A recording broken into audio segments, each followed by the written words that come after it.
Welcome to The Source, where we combine the headlines with in-depth conversations with the newsmakers themselves. I'm Pinky Webb. Today on the program, the country reaches another all-time high in the number of daily coronavirus cases, the third time in just 4 days. The health secretary insists this is due to the new variants and increased mobility in public places. But with the imposition of a stricter general community quarantine, will the so-called NCR Plus bubble be enough to curb the spread of the virus? Former Health Secretary Manuel Dayrit and OCTA Research Fellow Guido David join us live.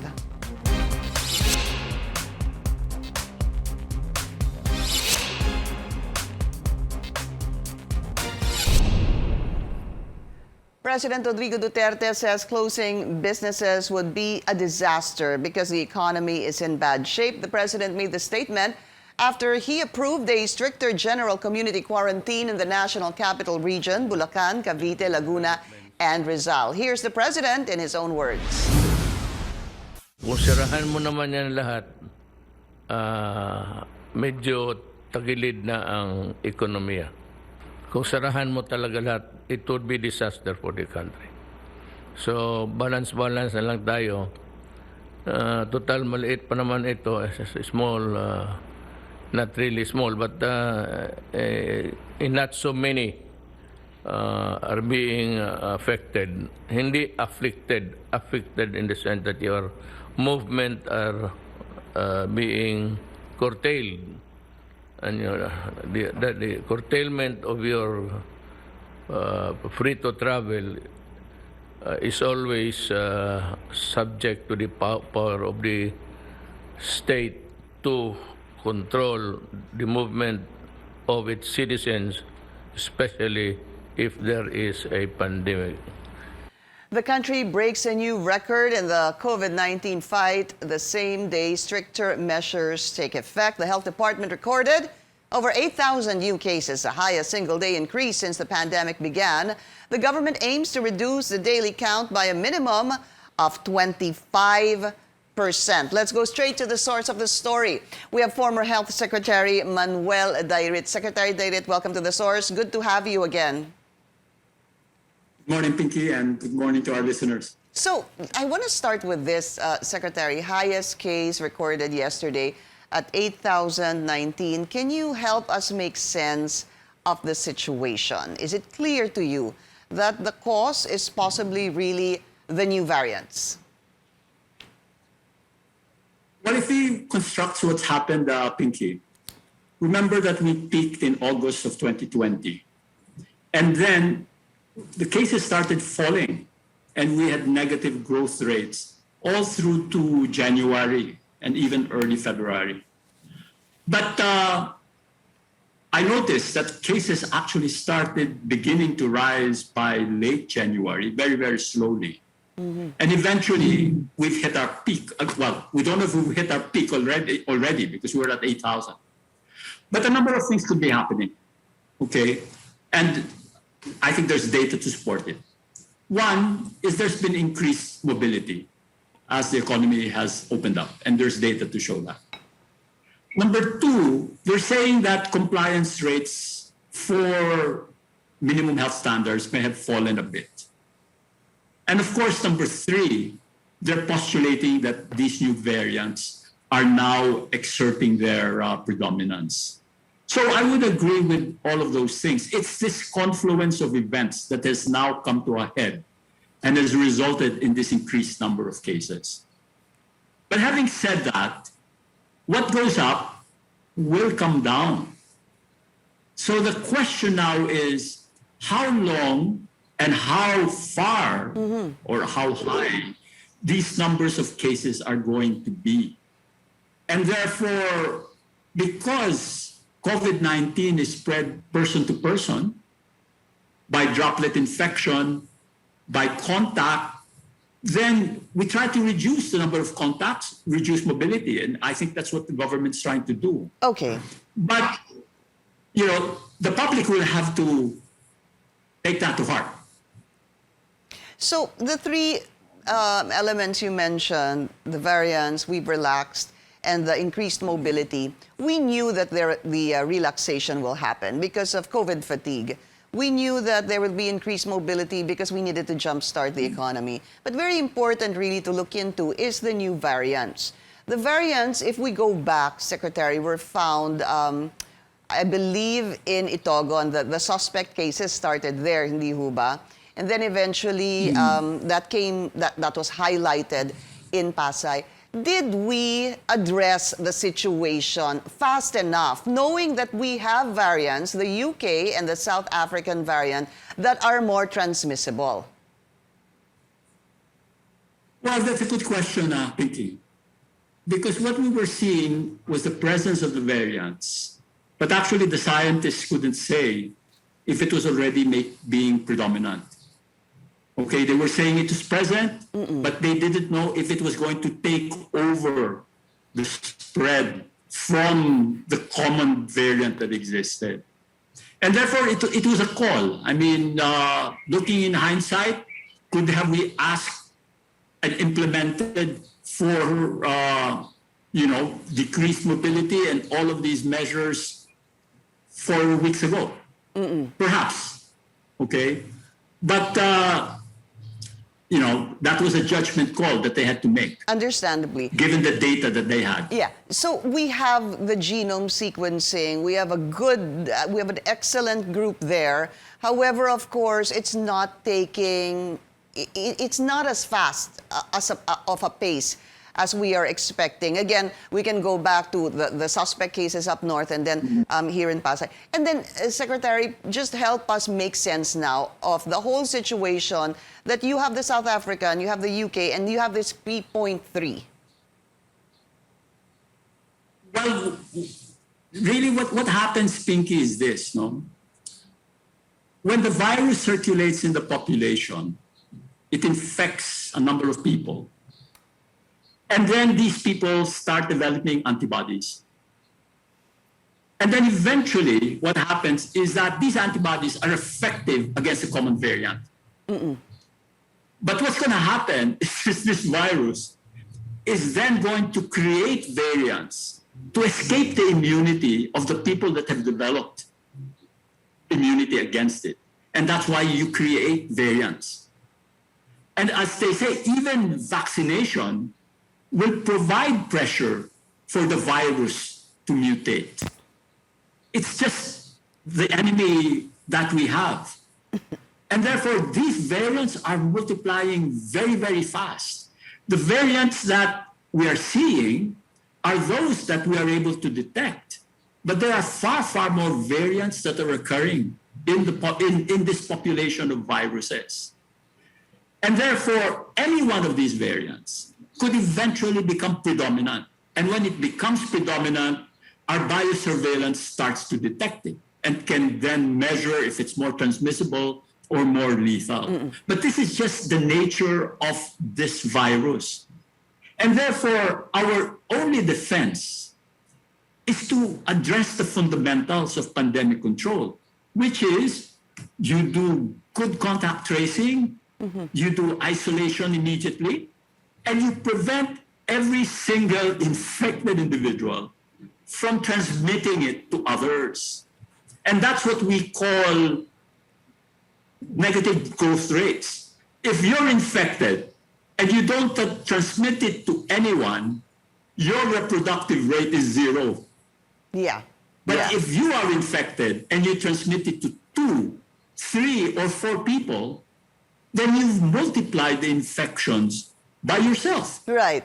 It's a force. And therefore, It's a force multiplier, Secretary. So, but Yes. now that government had said that these new variants are present all over, in every city rather, of the national capital region, what can we expect in the next week or so? Well, we could expect what we're seeing now, that if this variant is more transmissible, then more cases. And that's why we've exceeded our peaks of 2020, because these variants are 30% more transmissible than the variant we were used to. What do you think of the NCR Plus bubble? How much of a help would this be in trying to stop the rapid increase of cases daily?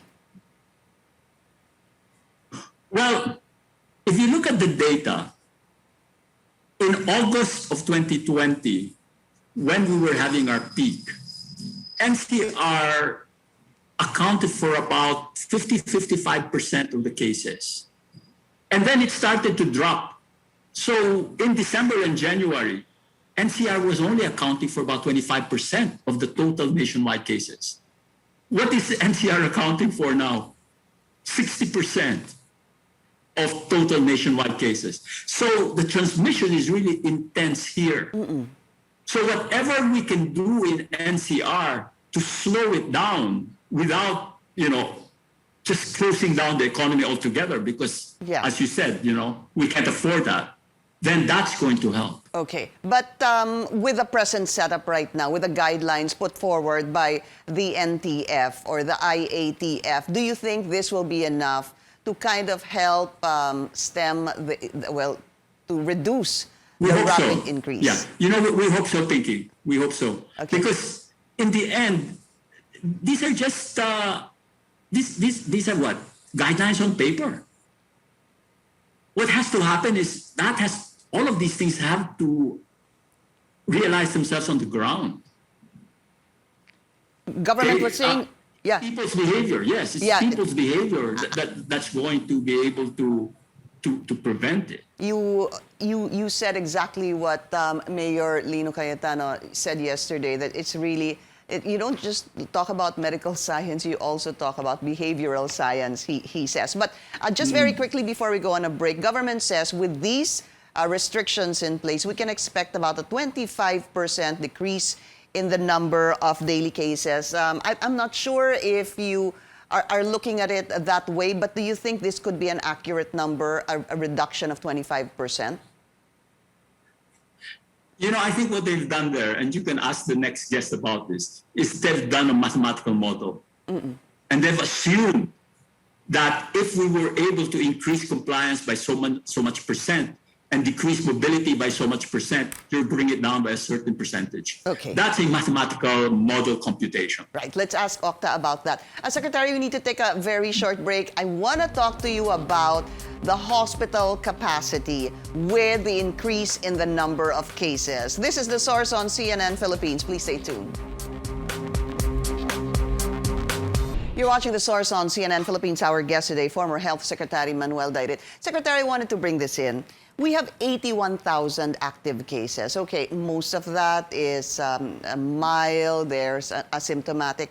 But I want to really focus on the severe and critical. Latest data will show about more or less, sir, a 2% on the severe and critical. It's good we focus on that kasi sila po yung nangangailangan ng immediate care. Ano po? If we average 7,000 to 8,000 cases a day, for example, sir, with 2% severe and critical, does that mean, Secretary, that we should expect 140 severe and critical patients every day at a 7,000 to 8,000 new cases at 2% severe and critical? Yes, that's an average calculation.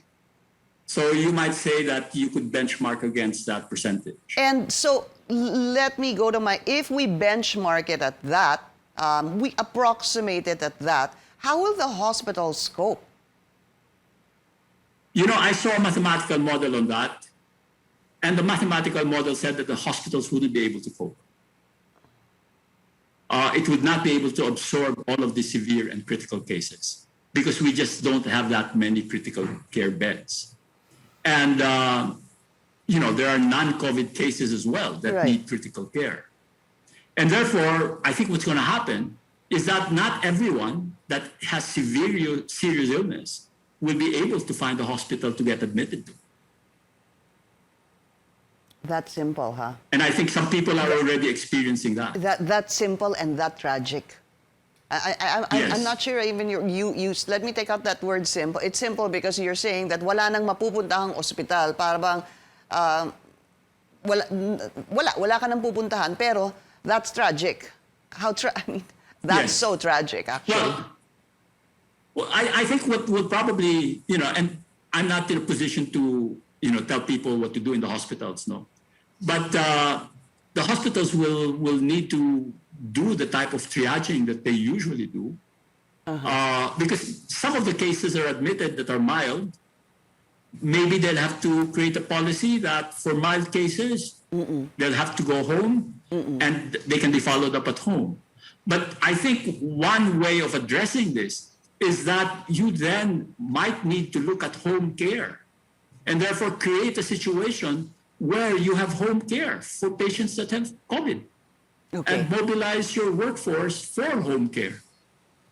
As a last question, Secretary, because Senator Amy Marcos was saying that government should just abolish the IATF. I believe that was seconded by Senate President Tito Soto. Sabi po ni Senator Amy, we need to start from scratch. As former health secretary and knowing that your experience on SARS and looking at the situation now, can we afford to start from scratch? Can we afford to abolish the IATF and change it with more medical experts? I think, Pinky, that the fundamental question here is how's the decision making and where should this decision making actually be emanating from? The IATF is a collegial body, and that's the way they work it out. But it takes time, and I think that's the reason the senators are saying, abolish it. Another way of doing it is you do a command and control where you have a group within the Department of Health, let's say, because if the Department of Health is on top of the situation, and you support that group with all of the information and they make the decisions quickly. Because that's the other way to do it in a crisis. Yeah. You simply have one decision maker supported by all of the information, and that decision maker just does it and makes the decision. I think at the moment, we prefer that, you have a group that discusses it and decisions take time and, the events outrun us. So it's a judgment call of government because they created the IATF. In fact, the law created the IATF. All right, former Health Secretary Manuel Dayrit, sir, thank you for your time. Please take care. Thank you, Pinky, and good morning to all. Good morning. Experts earlier warned the country may reach 11,000 daily cases by the end of March. OCTA Research Fellow Guido David tells us more after the break. This is The Source on CNN Philippines. Please stay tuned. You're watching The Source on CNN Philippines. Our guest today, OCTA Research Fellow Professor Guido David. Professor David, welcome back to The Source. Let's go to this. At over 8,000 cases yesterday, what's OCTA's projection in the coming days?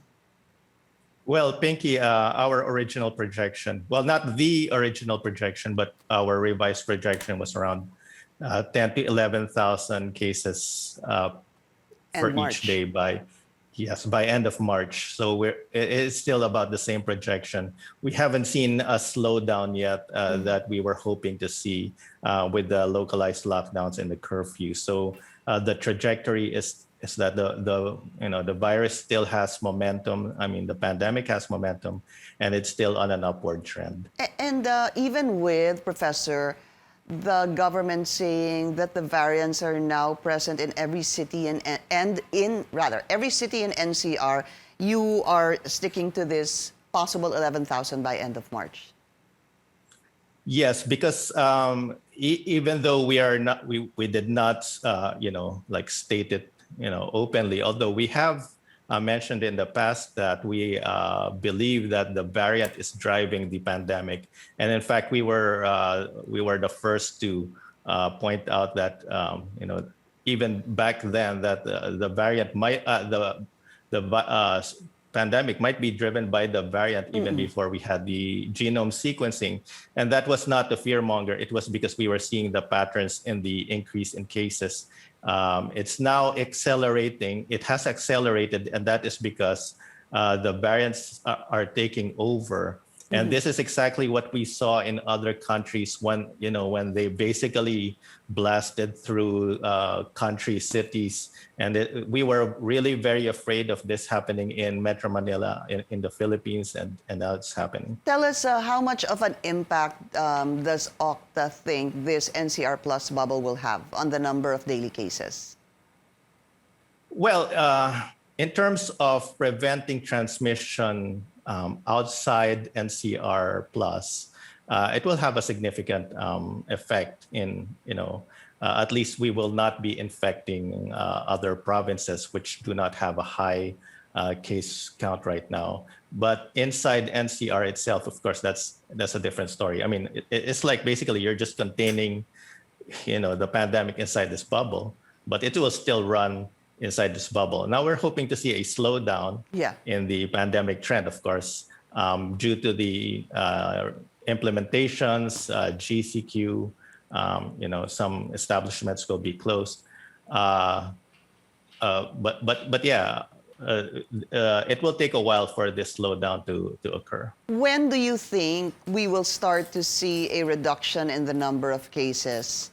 Will it take 2 weeks or will it take more? If I were to explain it mathematically, and I don't want people to think that I'm a pessimistic person. In fact, I'm quite optimistic. Right now, the reproduction number in NCR is about 2.1. And if we want to reduce the number of cases, that means we have to reduce the reproduction number from 2.1 all the way down to 1.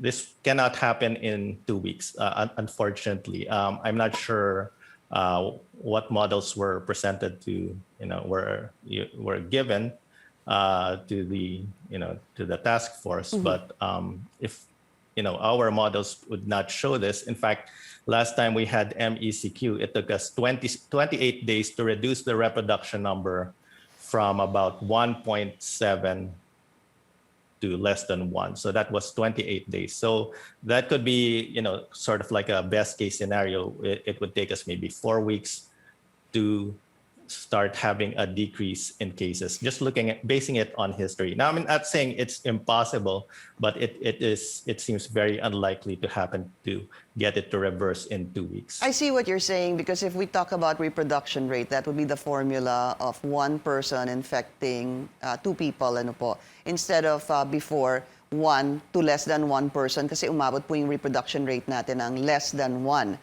Professor. So, what do you expect? Tell us, what does OCTA expect within the next 2 weeks? We might not be able to bring down the reproduction rate to 1, but if we are able to bring it down to 1.5, that's still something.